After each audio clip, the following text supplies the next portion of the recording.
Hey guys, it's Bonnie from Bolderbon. Welcome back.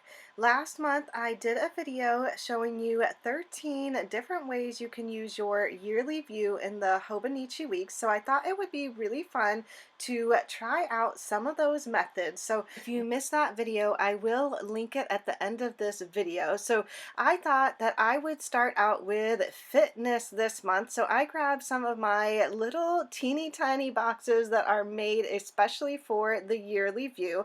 Now you do not have to use these, but I do find them very useful because at the bottom of the yearly view it does have lots of different colors and characters down there, so it actually does give me a little bit more space to write in. So I'm using tweezers to lay these down. I just find it's a little more efficient this way, especially since the boxes are so teeny tiny. It seems to go down nicely this way and stay inside all of the lines. So up top, I'm going to be keeping track of my weight, and then I'm going to take the measurements of my neck, arms, chest, waist, hips, and my legs. So at the end of the month, I'm going to come back and take those measurements again to see how well I did. And then in the bottom section, I'm going to be keeping track of my steps for the day. Now, if you don't keep track of your steps, then maybe you can use it for the workout that you did.